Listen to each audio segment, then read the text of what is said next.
Oi pessoal, tudo bem? Então hoje eu vou apresentar uma ferramenta para vocês, que é o Kahoot. Foi uma ferramenta que eu utilizei para desenvolver um jogo envolvendo matemática, especificamente função afim. Então, primeiramente, a gente procura aqui no nosso campo de busca do Google a palavra Kahoot. Nós entramos aqui no primeiro link, clicando aqui.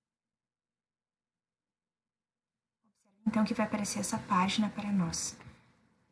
O que acontece é que, suponhamos que nós estivéssemos em uma aula presencial, o professor poderia utilizar um PIN do jogo, que é um número gerado após ele realizar o jogo lá no Kahoot, que ele informa para os seus alunos, e os seus alunos estando num mesmo ambiente, cada um pode usar o seu celular e utilizar o código, né, esse PIN do jogo fornecido pelo professor, e o professor pode projetar, por exemplo, num quadro, ele usa o retroprojetor para projetar as perguntas. Então, os alunos, quando eles acessam pelo celular utilizando o PIN, eles apenas têm acesso às alternativas, né? A pergunta estará projetada no quadro.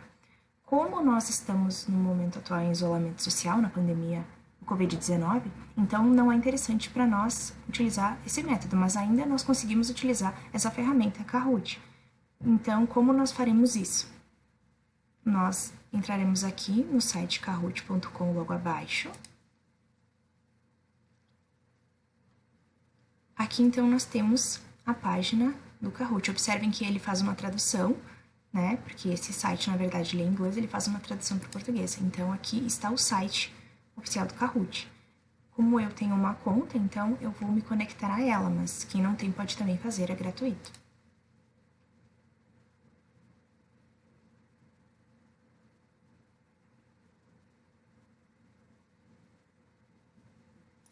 Então, eu irei me conectar.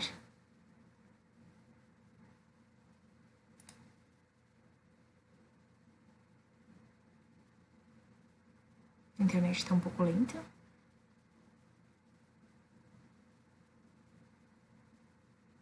Muito bem, então aqui está a minha página, o meu perfil aqui do Kahoot. O que acontece? Então agora eu vou entrar nos meus Kahoots aqui, clicando aqui nessa aba, para ter acesso aos Kahoots que eu desenvolvi. Nesse caso, no momento atual, eu desenvolvi apenas um.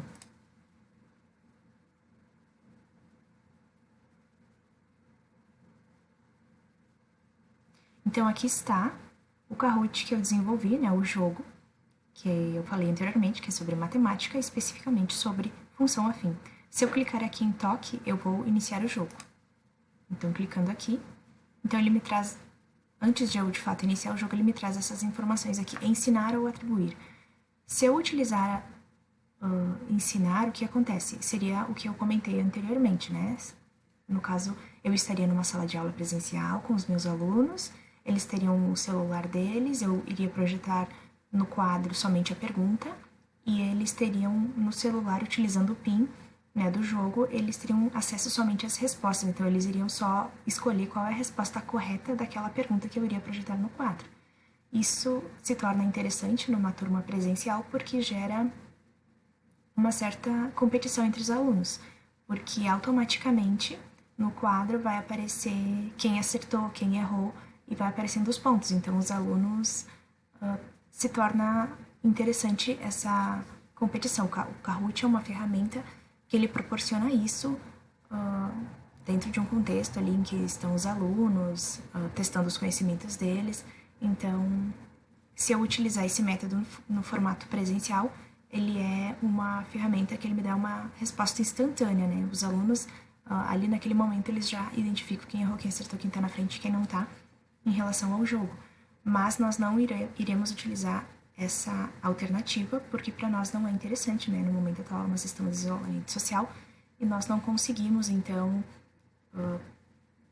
realizar essa atividade de forma que todos estejam juntos no mesmo ambiente. Então, a gente vai utilizar outra ferramenta, outra alternativa, que é atribuir. Então, clicando em atribuir, o que acontece? Ao invés de eu enviar o PIN para os meus alunos, eu vou enviar o link. Então, eles vão ter acesso ao jogo da mesma forma, mas eles vão fazer esse jogo cada um no seu momento, quando eles conseguirem fazer. né? Então, eu vou estipular um tempo para eles realizarem este jogo. Não vai ser de forma instantânea, né? Eles não vão estar junto no mesmo ambiente, sabendo quem errou, quem acertou naquele exato momento, mas eles vão ter a informação de, no caso, a pontuação final, né, do ranking, no caso, quem acertou mais, quem acertou menos, ficou em primeiro, segundo, enfim. No final, então, do tempo estipulado que eu farei para a realização desse jogo. Então, por isso que a gente utiliza essa ferramenta atribuir. Os alunos vão conseguir fazer, vai ter um tempo para eles realizarem. A única diferença é que eles não vão realizar ao mesmo tempo. Eles vão realizar em tempos diferentes. Eles vão conseguir ver o ranking só lá no final do tempo atribuído e não já de forma instantânea, como é presencial. E o principal, por que eu escolho esse método? Porque assim os alunos vão conseguir ver as perguntas. Porque como eu não estarei em aula projetando, como eles irão ver as perguntas? Então eu utilizo esse método, atribuir. Então vamos lá.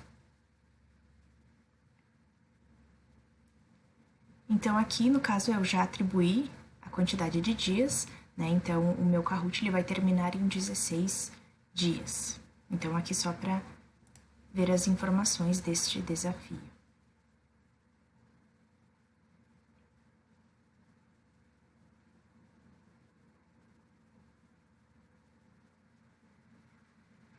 Então aqui, quando eu clico lá em atribuir, ele já vai lançar para mim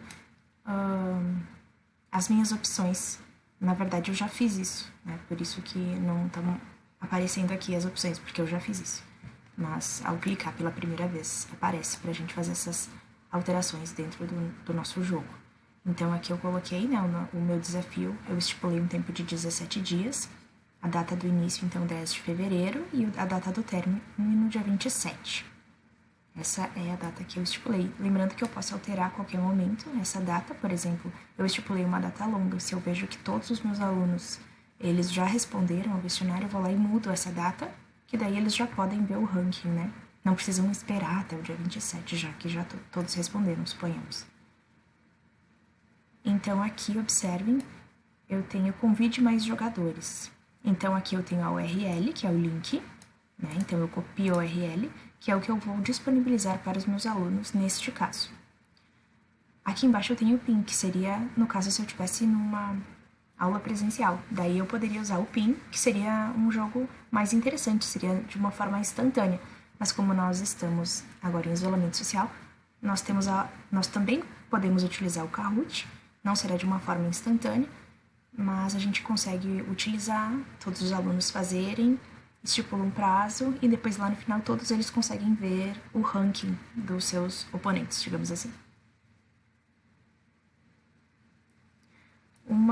Um dado bem importante, por exemplo, eu vou colocar aqui, jogue, desafie a si mesmo, só pra gente ver como é o jogo de fato.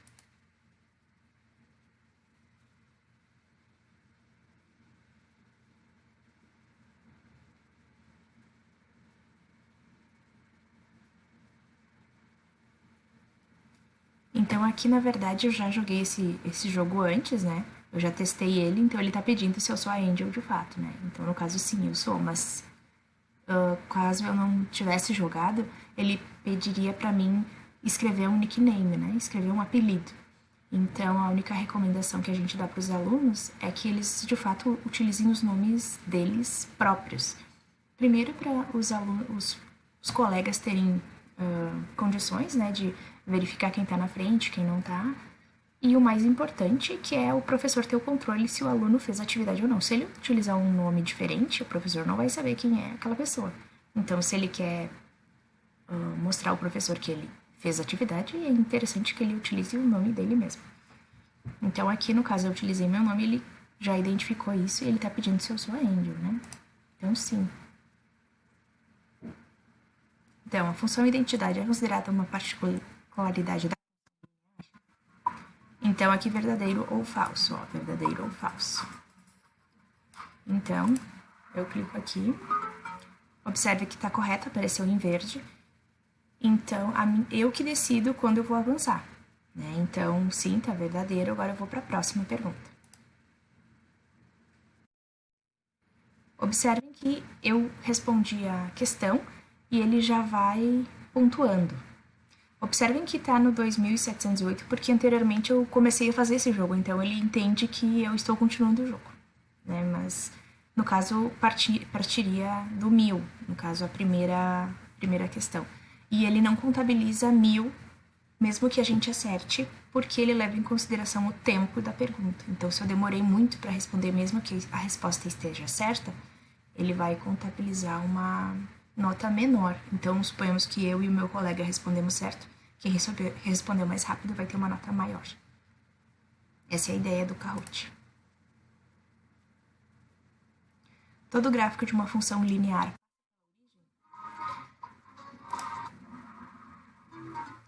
Daí se eu respondo errado, ele já me dá a resposta de que está errado. O interessante aqui de ser verdadeiro ou falso é isso. Porque se eu respondo errado, daí eu já sei qual é a resposta correta, né? Se fosse uma múltipla escolha, talvez seria mais difícil de eu identificar qual que é a correta, né? Mas aqui eu já consigo verificar se eu respondi errado, automaticamente a outra é a correta. Eu vou parar aqui o jogo e não vou dar continuidade, são 10 questões, porque senão eu vou acabar respondendo para vocês e essa não é a ideia. Então, só para mostrar que eu fiz um jogo de função afim e que é verdadeiro ou falso, o jogo já dá a resposta pra gente, instantâneo, e sou eu que vou avançando. E na medida que eu vou avançando, ele vai pontuando. No caso aqui eu não errei, então ele não pontua nada, né? Então, só pra gente ver o que isso significa. Vindo pra cá, então, aqui embaixo tem questões difíceis, preciso de ajuda, não terminou. Então, observem aqui, não terminou, porque eu não terminei mesmo, né? Questões difíceis são as questões, no caso, que eu errei. Ele identifica como questões difíceis. Também tem os precisos de ajuda, que ele também identifica. Na verdade, isso é interessante para o professor, porque ele vai ter um controle em relação às questões que os alunos tiveram dificuldade. Então, o professor ele pode identificar as dificuldades dos alunos, né? E se for uma dificuldade geral, ele pode retomar alguns conceitos. Então, é bem interessante as ferramentas que o Kahoot nos proporciona. Aqui, por exemplo, nós temos opções de relatório. O que são essas opções de relatório? Eu tenho um jogo, os meus alunos responderam, e eu quero ter um controle sobre eu, como professora, eu consigo identificar quais foram os erros e quais foram os acertos. Os alunos vão ter acesso somente ao ranking, né, das pontuações, mas eu vou ter um acesso mais geral do que eles erraram e do que eles acertaram.